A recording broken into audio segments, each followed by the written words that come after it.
I was standing in the doorway of my childhood home when the truth finally cracked through me like ice splitting under weight. My father's face was calm, too calm. My mother hovered behind him, arms folded as if I'd interrupted something trivial. Balloons bobbed in the living room behind them, blue and gold, stupidly cheerful. I had just told them my family, my wife, my 2 children, were gone. And my father simply said, "Today is your brother's birthday. We can't come." I remember the way the hallway light flickered above me, the faint smell of frosting, the distant sound of my brother laughing. It all blurred at the edges, like my mind was refusing to catalog the moment.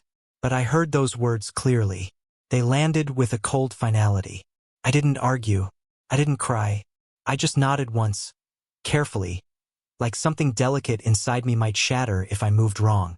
That was 6 months ago. And now one headline, would send them all into panic.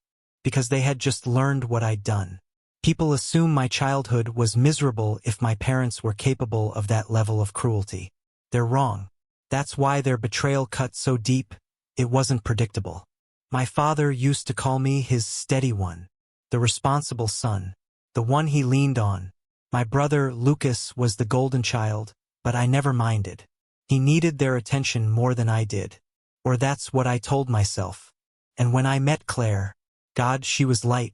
She made everything make sense. My parents adored her at first. They adored our children.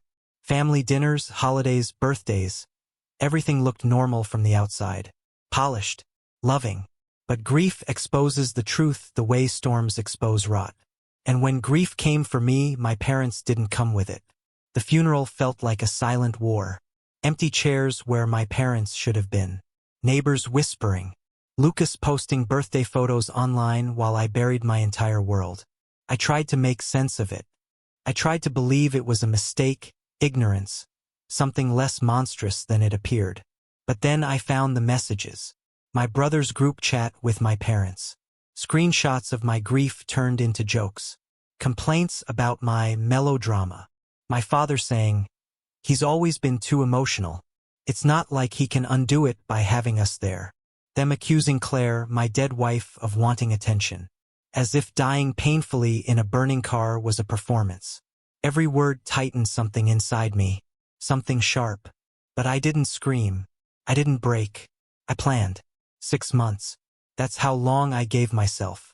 6 months of silence. 6 months of studying them, observing their weaknesses, listening to their patterns. Grief had taken everything from me, but it had left me clarity. And clarity can be a weapon. I learned about my parents' finances, their dependency on Lucas, whose debts were bigger than they knew, about the business loans my father hid from my mother, about the foundation of lies beneath their perfect family persona. I didn't want violence. I didn't want chaos. I wanted truth to burn them from the inside. First, I visited a lawyer. Quietly, carefully. I transferred every share of the family company my father had gifted me years ago. Not to myself, but to an investigative journalist known for tearing apart corrupt families with surgical precision. Then, I anonymously forwarded the messages I'd found, the ones mocking my grief, along with financial documents and tax discrepancies my father had shoved under the rug.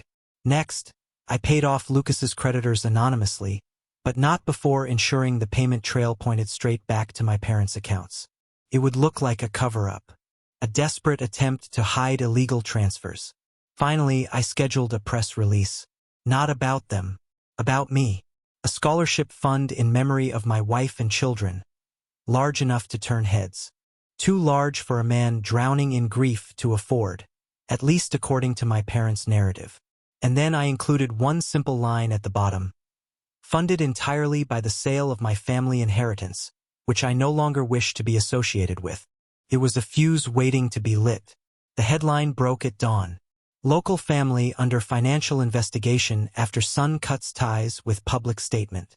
I wasn't there to see their faces, but they called. Again and again. When I finally answered, my father's voice trembled. The first crack in his armor I had ever heard. "What have you done?" "I told the truth," I said.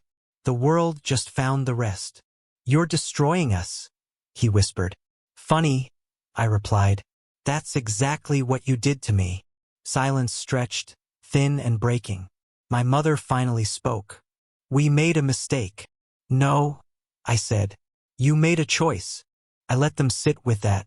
Let the weight of it settle. Let them feel the cold loneliness they'd left me in. Then I ended the call. Walking away didn't feel triumphant. Felt clean. Like I had finally stepped out of a burning room. I didn't want their apology. I didn't want reconciliation. I wanted distance. And I took it. My parents' reputation disintegrated within days. Their friends turned on them. Lucas di sa paper offline. Their financial investigation became public record.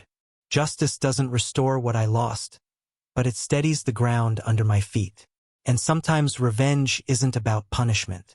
It's about clarity. It's about reminding the world and yourself that you deserved better than the people who abandoned you at your darkest. They chose my brother's birthday over my family's funeral. 6 months later, I chose the truth. And the truth, delivered precisely, can ruin anything built on a lie.